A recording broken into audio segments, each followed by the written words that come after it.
Hello everyone, welcome to the channel. I am Cilla. So I'm going to show you how to create a sleeve pattern for stretchy fabric. Before you start, you need to understand that different fabric stretches differently. So the stretch factor on fabrics, talking about knit fabric, ranges from like 10% to 100%. So the first thing you want to do when drafting a pattern for stretchy fabric is to first of all determine the stretch factor. So what is stretch factor?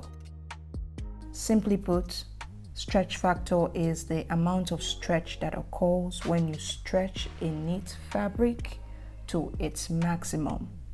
Either you are stretching it along the lengthwise grain or along the crosswise grain. How much stretch does occur when you stretch it to the maximum? So that is what a stretch factor means. So take for example, if I cut 1 inch from this fabric and I stretch it, does this fabric give me an additional 1 inch or does it give me half of an inch?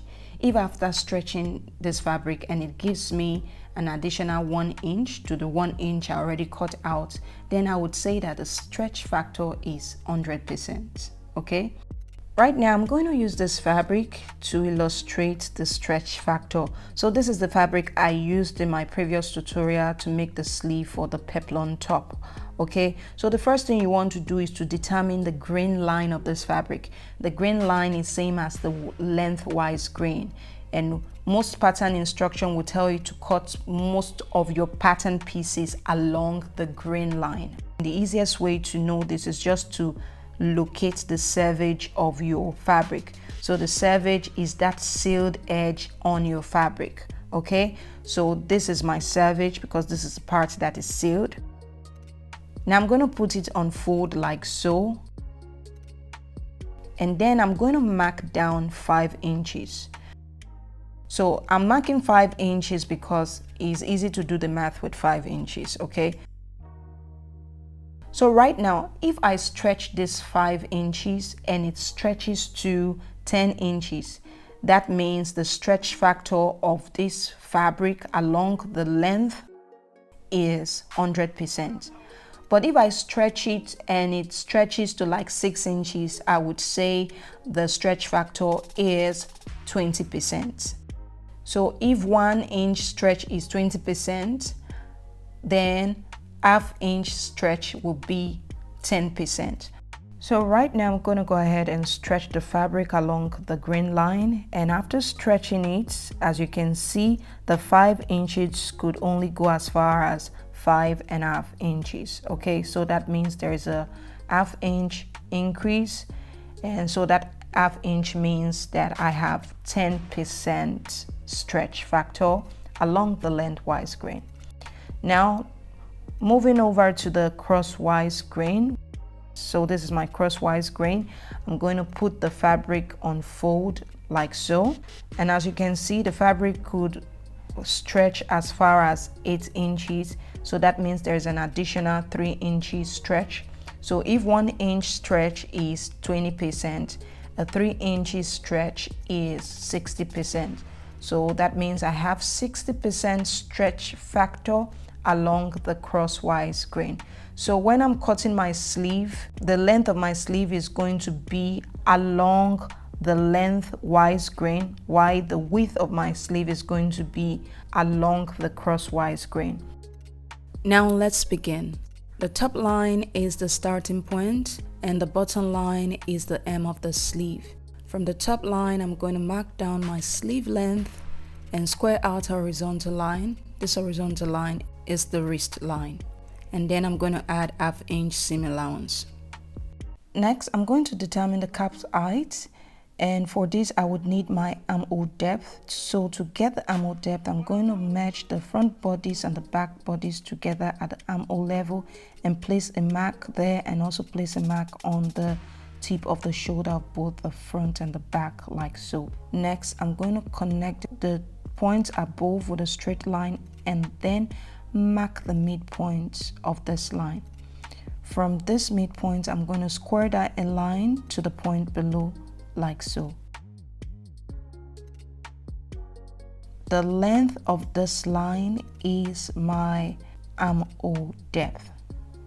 Now to get the cap height, I'm going to subtract 1¼ inches, or you can subtract 1½ inches from the armhole depth.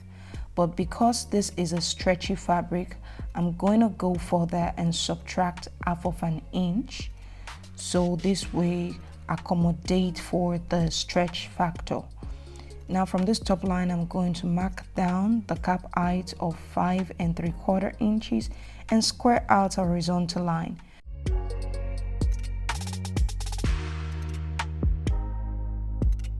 This horizontal line is the bicep line.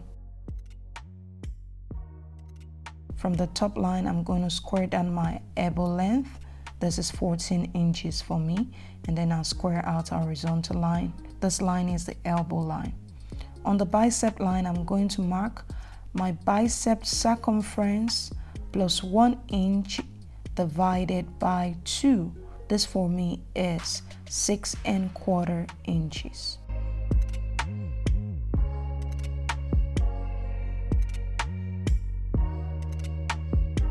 Next, I'm going to connect both points together with a diagonal line like so.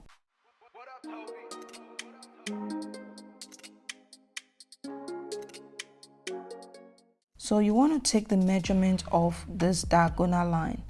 The measurement of this line should equal your armhole measurements. So what I have here is 8½ inches. So to get the armhole measurement, first of all, you need to take the measurement of your front and back armhole, add them together, and then divide it by 2. Now, due to the stretch factor of my fabric, I am going to subtract ½ inch from this armhole measurement because my fabric stretch factor is above 50%. So if your fabric stretch factor is like 20 to 25%, but not up to 50%, you can subtract ½ inch. If the stretch factor is less than, you want to just leave the armhole measurement like that. Okay, you don't want to subtract anything from it. Okay, so it all depends on the stretch factor.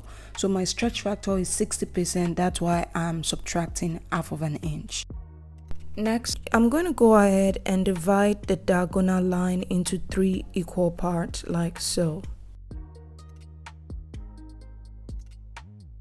From this point, I'm going to mark upward 3/4 inch. Next, I'm going to divide the third section into 2 equal parts like so.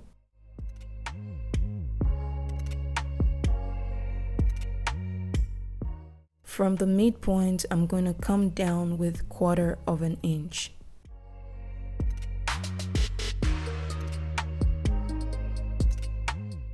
With my French curve positioned like so, I'm going to draw a curved line passing through this point to form the sleeve head.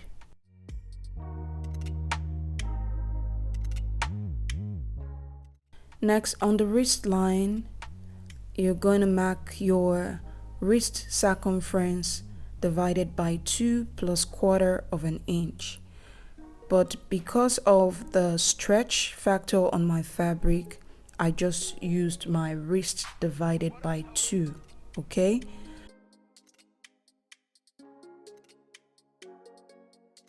So like I said, my stretch factor is 60%, so that is one of the reasons I removed the 1/4 inch is, okay?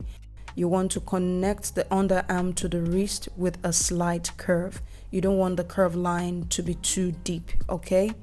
So I'm going to use my trouser curve to draw the side seam of the sleeve. Next, you want to take the measurement of the sleeve head. The measurement of the sleeve head should measure your armhole measurement plus 1/4 inch for ease. So if it's not adequate, you can come out of the bicep line and maybe add 1/4 of an inch or 1/2 of an inch just to meet up with your armhole measurement plus 1/4 inch for ease. My advice would be, if possible, you want to sew the sleeve and test it to see the fit and see if you need to make any adjustment on the sleeve. Okay, take for example, let's say you measure the sleeve edge curve and it's 1/2 inch less than your armhole measurement. What you want to do is to come out from the bicep line and mark out 1/2 of an inch and then connect that point to your elbow line. So right now I'll go ahead and add 1/2 inch seam allowance around the sleeve. Do make sure you fold in your M allowance before you cut out the sleeve. Now this is what the sleeve looks like after adding my seam allowance and cutting it out. This pattern is to be used for both the front and the back of the sleeve, okay? And this brings us to the end of this tutorial. I do hope you find this tutorial helpful. If you do, remember to like this video, leave a comment and subscribe to the channel. You can also go ahead and click on the notification bell, okay? Thank you so much for watching. I will see you next time. Bye-bye.